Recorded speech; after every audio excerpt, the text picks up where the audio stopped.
ശരിക്കും മാതാവിന് നന്ദി. എൻ്റെ പേര് അൽഫോൻസ. ഞാൻ തിരുവനന്തപുരത്തു നിന്ന് വരുന്നു. ഈ പറയും പോലെ ഞാനൊന്നും കേട്ടില്ല. എന്നെ ജിനു ബ്രദറാണ് ഇവിടെ വരാൻ വേണ്ടി വിളിച്ചത്. ഞാൻ 2 മാസം കൊണ്ട് വരണമെന്ന് ആഗ്രഹിച്ച്, പക്ഷേ എനിക്ക് നടന്നില്ല. ഞാൻ മാതാവിൻ്റെ അടുത്ത് യൂട്യൂബിലൂടെ രക്തകണ്ണീർ ജപമാല കണ്ട് വല്ലപ്പോഴും കൂടെ പഠിക്കുമായിരുന്നു. എപ്പോഴും പഠിക്കാൻ എനിക്ക് സാധിക്കത്തില്ലായിരുന്നു. ഞാൻ പ്രാർത്ഥിച്ചു, മാതാവേ എനിക്ക് ആ കൂട്ടായ്മയിൽ ചെല്ലുവാൻ എന്നെ അനുഗ്രഹിക്കണമെന്ന്.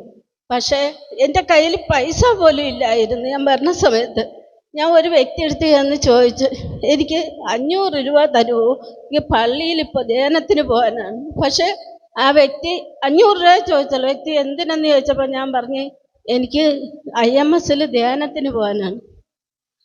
അപ്പോൾ ആ വ്യക്തി എൻ്റെ അടുത്ത് പറഞ്ഞ്, 500 അല്ല, എത്ര രൂപ വേണം ചോദിച്ചു. ഞാൻ പറഞ്ഞു, എന്നാൽ എനിക്കറിയില്ല, എന്നാലും പറഞ്ഞു കേട്ടപ്പോൾ 800 രൂപ അവിടെ അടക്കണം, 1200 രൂപയെങ്കിലും വണ്ടിക്കൂലി എല്ലാം കൂടെ വേണം. എൻ്റെ കയ്യിൽ ഒന്നുമില്ല, പക്ഷേ പോകണമെന്ന് ആഗ്രഹമുണ്ട്. ആ കുട്ടി ആദ്യം ഒന്നുമില്ല എന്നാണ് പറഞ്ഞത്. പക്ഷേ കുറച്ചുകൂടെ കഴിഞ്ഞപ്പോൾ 1200 രൂപയും എൻ്റെ കയ്യിൽ കൊണ്ടുവന്ന് തന്നിട്ട് പറഞ്ഞു, ചേച്ചി ധ്യാനത്തിന് പോ, ചേച്ചീനെ മാതാവ് അനുഗ്രഹിക്കട്ടെ എന്ന് പറഞ്ഞു.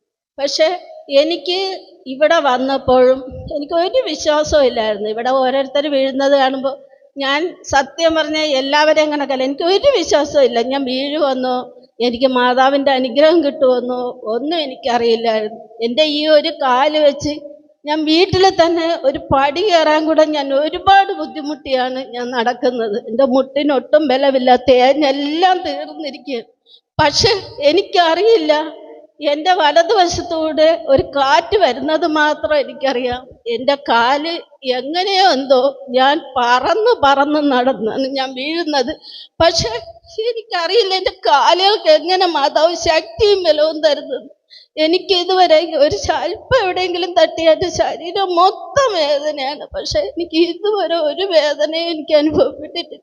എൻ്റെ കാലുകൾക്ക് എങ്ങനെ ബലം കിട്ടിയെന്ന് പോലും എനിക്ക് അറിയത്തില്ല. എനിക്ക് ഒരു ചുവട് വെക്കണമെങ്കിൽ ഞാൻ ഒരുപാട് ബുദ്ധിമുട്ടിയാണ് നടക്കുന്നത്. പക്ഷെ ഇത്രയും വീഴ്ച, ഇത്രയും കറക്കമൊക്കെ ഇറങ്ങിയിട്ട് എൻ്റെ കാലുകൾക്ക് ഒരു കുഴപ്പവും സംഭവിച്ചിട്ടില്ല.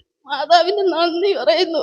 മാതാവ് എന്നെ ഒരുപാട് അനുഗ്രഹിച്ച് ഇവിടെ വന്നപ്പോൾ എനിക്ക് ഓർത്തില്ല ദൈവം എന്നെ ഇത്രത്തോളം അനുഗ്രഹിക്കും. എന്നെ ഒരുപാട് മാതാവ് വാരിക്കോരി അനുഗ്രഹിച്ചോർത്ത് മാതാവിന് കോടാനുകോടി നന്ദി പറയുന്നു. അമ്പരാൻ കൊടുത്ത വലിയ അനുഗ്രഹത്തെ ഓർത്ത് നന്ദി പറഞ്ഞു. യെശയ്യാ 40:29 പറയുന്നു, തളർന്നവൻ അവിടുന്ന് ബലം നൽകുന്നു, ദുർബലൻ അവിടുന്ന് ശക്തി വരുന്നു. ഇതാ ദൈവവചനത്തിലൂടെ കർത്താവിൻ്റെ മഹത്തരമായ ശക്തിയാണ് ഈ സഹോദരിക്ക് നിറഞ്ഞത്. അതിനെ ഓർത്ത് നന്ദി പറഞ്ഞു.